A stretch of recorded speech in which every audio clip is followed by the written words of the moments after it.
الرحمن الرحيم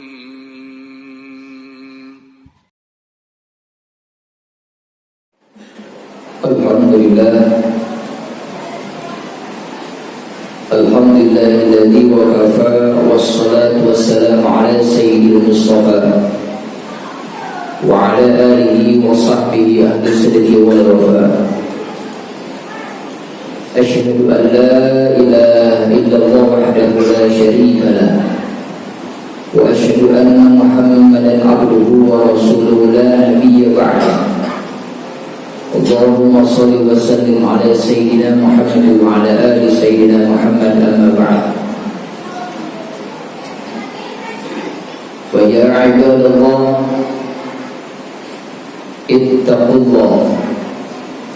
اتقوا الله حق تقاته ولا تموتن إلا وأنتم مسلمون. قال الله تعالى في القرآن الكريم وهو أصدق القائلين: أعوذ بالله من الشيطان الرجيم. بسم الله الرحمن الرحيم. لقد كان لكم في رسول الله أسوة حسنة لمن كان يرجو الله واليوم الآخر وذكر الله كثيرا. صدق الله العظيم. Hadirin jamaah salat Jumat rahimakumullah. Alhamdulillah, kita bersyukur kepada Allah Subhanahu wa taala. Pada kesempatan siang hari Allah masih memberikan kenikmatan kepada kita, terutama nikmat iman, Islam, sehat walafiat, juga nikmat panjang umur. Sehingga marilah kita sama-sama berada di tempat yang mulia ini dalam rangka melaksanakan salah satu kewajiban kita, yaitu melaksanakan sholat Jumat. Mudah-mudahan seluruh rangka ibadah kita yang wajib maupun yang sunnah diterima oleh Allah Subhanahu wa ta'ala. Salawat dan salam mudah-mudahan tercurahkan kepada insan pilihan dan panutan, manusia yang mulia, Rasul yang agung, Habibana wa Nabiyana Muhammad sallallahu alaihi wasallam, kepada keluarganya, para sahabat dan tabi'in termasuk kita umatnya. Mudah-mudahan kita kelak mendapatkan syafaatul umat di hari kiamat, dan mudah-mudahan kita diberikan kesempatan untuk bisa berkunjung atau berziarah ke makam Nabi Muhammad sallallahu alaihi wasallam, baik oleh haji maupun umrah. Amin amin ya Allah ya rabbal alamin. Khatib mengajar, marilah kita bersama meningkatkan kualitas keimanan dan ketakwaan kita kepada Allah Subhanahu wa ta'ala dengan sebenar-benarnya takwa, imtisalu awamirillah wajtinabun nawahihi, melaksanakan segala perintah Allah dan menjauhi segala larangannya. Hadirin jamaah salat Jumat rahimakumullah. Alhamdulillah, kita bersyukur kepada Allah Subhanahu wa ta'ala. Kita berada di bulan kelahiran Nabi kita, Nabi yang mulia, manusia tetapi bukan manusia biasa, basyarun la kal basar, yakni kelahiran Nabi besar Muhammad sallallahu alaihi wasallam 12 Rabiul Awal. Ini kita mengingatkan kembali, menguatkan kembali, karena Nabi Muhammad sallallahu alaihi wasallam ketika di akhir hayatnya yang ia ingat adalah ummati, ummati, ummati. Bahkan nanti ketika dibangunkan oleh Allah Subhanahu wa ta'ala, ketika dunia sudah dihancurkan oleh Allah Subhanahu wa ta'ala, semua binasa, kullu man 'alaiha fan wa yabqa wajhu rabbika dzul jalali wal ikram. Ketika tidak ada satupun yang tersisa, semua akan binasa, langit akan hancur, bumi akan hancur, bahkan para malaikat pun dimatikan oleh Allah Subhanahu wa ta'ala. Semua binasa, yang tersisa hanya Allah Subhanahu wa ta'ala. Ketika semua sudah hancur oleh Allah Subhanahu wa ta'ala, sudah terjadi pada hari kiamat, Allah membangunkan para malaikat dan juga Allah membangunkan Nabi Muhammad sallallahu alaihi wasallam. Ketika itu Allah Subhanahu wa taala menempatkan Nabi Muhammad sallallahu alaihi wasallam dalam surganya Allah Subhanahu wa taala. Siapa yang pertama ia cari adalah umat Nabi Muhammad sallallahu alaihi wasallam. Maka harapan besar kita termasuk umat Nabi Muhammad sallallahu alaihi wasallam. Kita yang dipanggil Nabi Muhammad sallallahu alaihi wasallam. Namun tanda tanya dalam diri kita, apakah kita sudah termasuk umat Nabi Muhammad sallallahu alaihi wasallam? Kenapa? Karena ada beberapa ciri atau tanda yang dikatakan Allah Subhanahu wa taala akan bersama siapa Nabi Muhammad sallallahu alaihi wasallam kelak dalam surganya Allah Subhanahu wa taala. Dijelaskan dalam surah Al-Fat ayat 29. Muhammadur Rasulullah, Muhammad adalah utusan Allah Subhanahu wa taala. Walladzina ma'ahu asyiddau 'alal kuffar. Muhammad adalah utusan Allah Subhanahu wa taala, dan Nabi Muhammad akan bersama orang-orang yang keras terhadap bentuk kekafiran. Bukan keras terhadap orang-orang kafir, bukan orangnya yang kita perangi, tapi sifat kekafiran yang kita perangi. Bahkan kata Rasulullah SAW, orang yang kafir ada yang mengambil musuh dengan kita, ada yang mencari musuh dengan kita, dan ada yang baik-baik saja dengan kita. Kalau kata Rasulullah SAW, man ada dinun faqad ada, siapa orang yang mengganggu kafir diri, bahkan masih dilindungi sama Rasulullah SAW, maka sama ia seperti mengganggu aku. Tapi yang dimaksud adalah mereka dengan sifat bentuk kekafirannya, itulah yang kita jauhi. Kalau sekarang memang ketika ada orang yang mengajak kita untuk menyembah Tuhan selain daripada Allah Subhanahu wa taala, menyembah patung, menyembah berhala dan yang lain sebagainya selain daripada Allah Subhanahu wa taala, jelas-jelas kita berani untuk menolaknya. Tetapi orang-orang kafir Ghazul fikri, merangi pemikiran kita, bisa melewati tontonan, film, pakaian maupun makanan, itulah yang kita perangin. Kalau kita ngaku umat Nabi Muhammad SAW, pakaian akan kita jaga hanya umat Nabi Muhammad SAW. Laki-laki maupun perempuan menutup aurat. Suami berani melarang istrinya untuk tidak berpakaian terbuka aurat, bisa menjaga anak istrinya. Kenapa? Karena nanti sebagai pemimpin rumah tangga akan diminta pertanggungjawaban di hadapan Allah Subhanahu wa taala. Allah yang merintahkan, bukan manusia yang merintahkan, langsung firman Allah Subhanahu wa taala. Maka ini adalah orang yang mengaku umat Nabi Muhammad sallallahu alaihi wasallam, tapi masih berada dalam ibadah sehari-harinya, pekerjaan dalam sehari-harinya dalam bentuk kekafiran.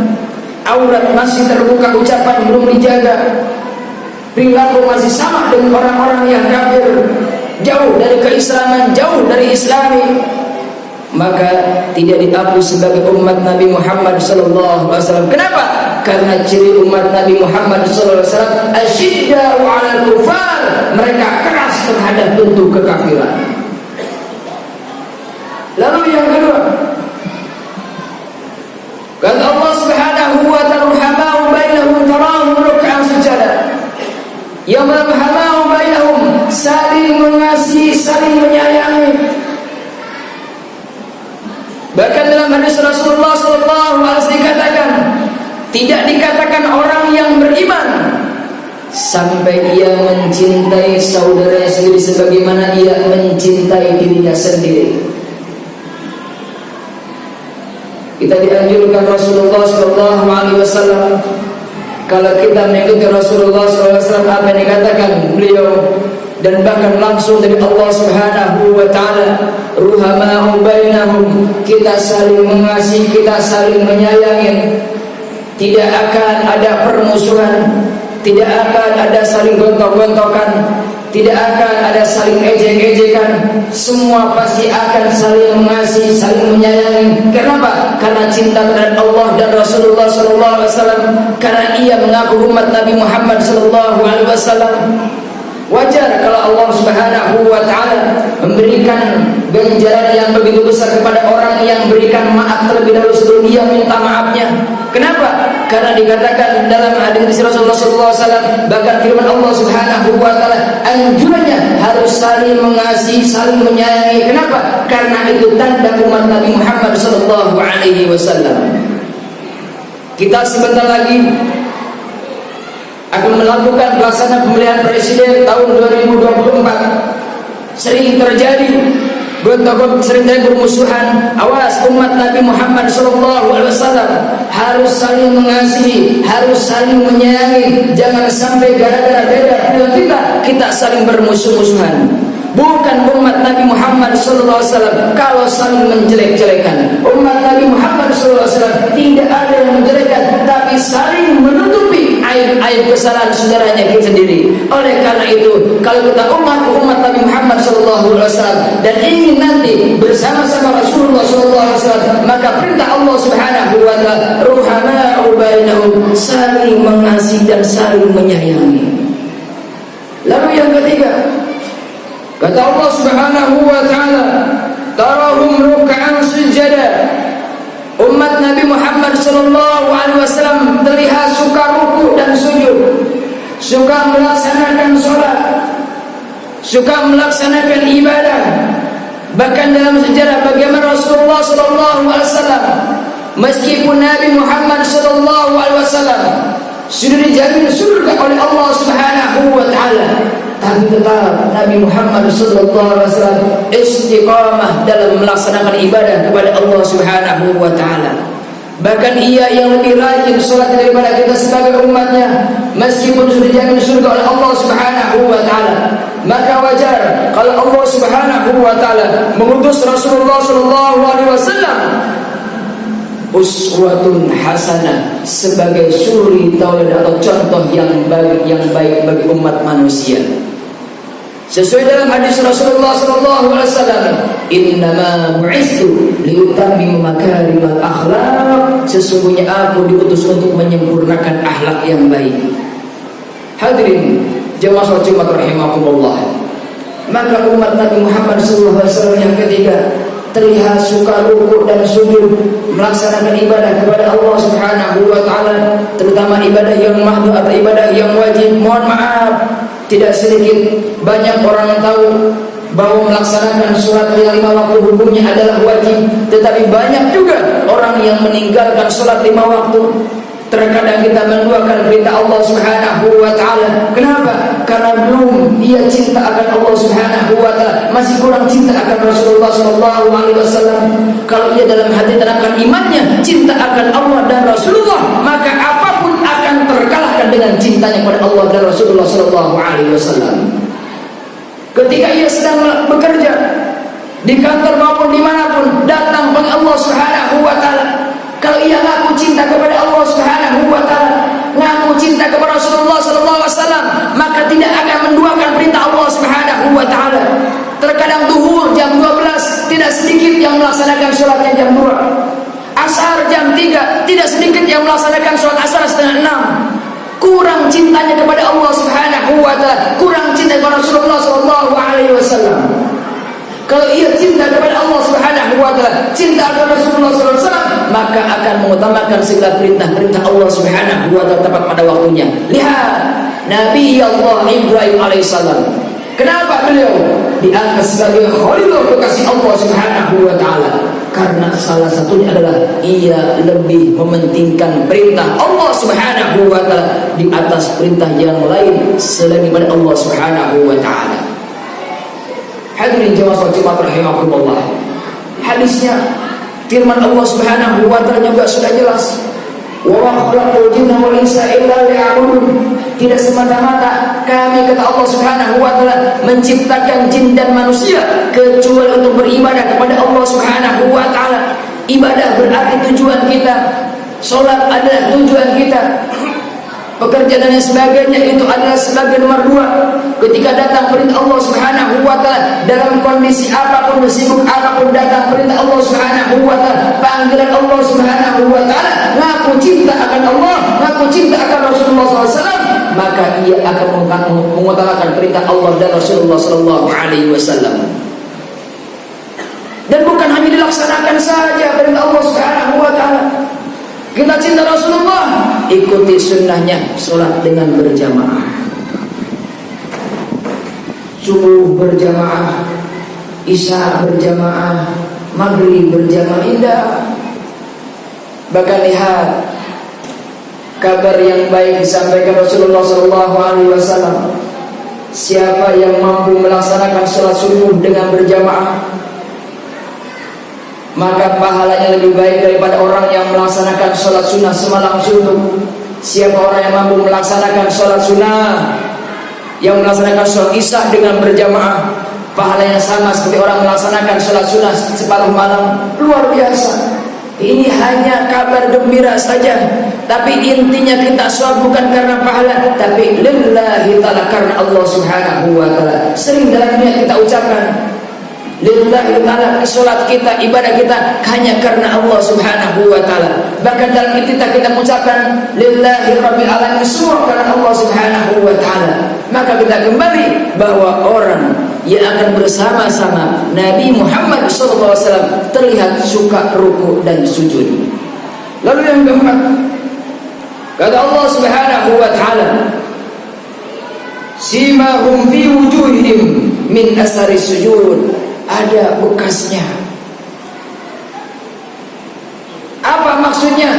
Terlihat bukan kita hanya melaksanakan ibadah saja, bukan hanya kita melaksanakan sholat saja, bukan kita bersedekah saja, bukan saja kita hanya melaksanakan puasa dan yang lain sebagainya, tapi perlihatkan kalau kita adalah orang yang rajin sholat, akhlak kita kedepankan, lihat kita. Kenapa? Karena misi utama Rasulullah SAW untuk menyempurnakan akhlak manusia. Jangan sampai kita rajin sholat, rajin zakat, rajin puasa, tapi sombongnya na'udzubillahi min dzalik, tidak mengenal orang di sampingnya, tidak saling sapa, tidak saling senyum. Maka anjur Rasulullah SAW, maka wajar tabassumuka fi wajhi akhika sadaqah, senyum kamu terhadap saudara sedekah, saling sapa, saling mengucapkan salam, sunnah Rasulullah SAW. Akhlak kita kedepankan. Kenapa? Karena tidak sedikit ibadahnya rajin, sholatnya rajin, puasanya rajin, tapi sombong dengan tangga, tidak mengenal. Ada juga orang berikan kelebihan sama Allah SWT dalam harta kekayaannya, namun sombongnya na'udzubillah min dzalik. Ini bukan ajaran Rasulullah SAW, bahkan ini bukan perintah Allah Subhanahu wa ta'ala. Perintah Allah Subhanahu wa ta'ala perlihatkan dalam keseharian kita bahwa kita adalah umat Nabi Muhammad yang mempunyai sifat berakhlakul karimah atau akhlak yang baik. Maka mudah-mudahan Allah Subhanahu wa ta'ala berikan kemampuan kepada kita, dan kita diakui sebagai umat Nabi Muhammad SAW, dan kita kelak akan bersama-sama Rasulullah SAW dalam surganya Allah Subhanahu wa ta'ala. Amin amin ya Allah ya rabbal alamin. A'udzu billahi minasyaitonir rajim. Bismillahirrahmanirrahim. Wal 'ashr innal insana lafi khusr illa alladziina aamanu wa 'amilus shalihati wa tawassaw bil haqqi wa tawassaw bis sabr. Barakallahu li wa lakum fil Qur'anil 'azim. ونفعني وإياكم بما فيه من الآيات والذكر الحكيم وتقبل مني ومنكم تلاوته إنه هو السميع العليم. أقول قولي هذا واستغفر الله العظيم لي ولكم ولسائر المسلمين والمسلمات والمؤمنين والمؤمنات فاستغفروه إنه هو الغفور الرحيم. اللهم صل على سيدنا محمد وعلى آل سيدنا محمد.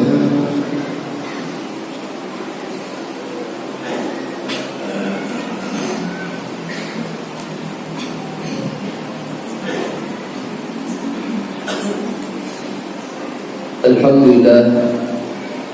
لله الذي نحمده ونستعينه ونستغفره ونعوذ بالله من شرور أنفسنا ومن سيئات أعمالنا من يهده الله فلا مضل له ومن يضلل فلا هادي له أشهد أن لا إله إلا الله وحده لا شريك له وأشهد أن محمدا عبده ورسوله لا نبي بعده اللهم صل وسلم على سيدنا محمد وعلى آل سيدنا محمد أما بعد فيا عباد الله اتقوا الله حق تقاته ولا تموتن إلا وأنتم مسلمون وقال تعالى إن الله وملائكته يصلون على النبي يا أيها الذين آمنوا صلوا عليه وسلموا تسليما اللهم صل وسلم على سيدنا محمد وعلى آل سيدنا محمد كما صليت على إبراهيم وعلى آل إبراهيم وبارك على محمد وعلى آل محمد كما باركت على سيدنا إبراهيم وعلى آل إبراهيم في العالمين إنك حميد مجيد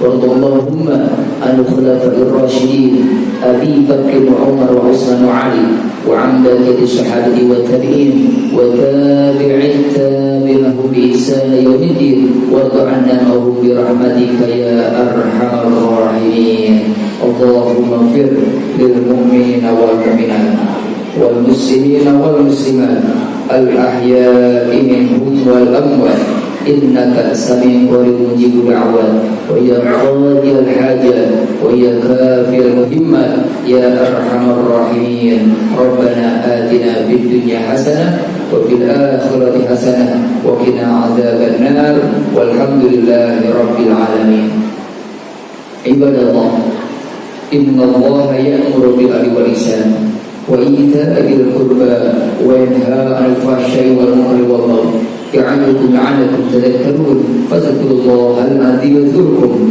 واشكروه على نعمه يزدكم واسألوا من فضله يعطيكم ولذكر الله أكبر.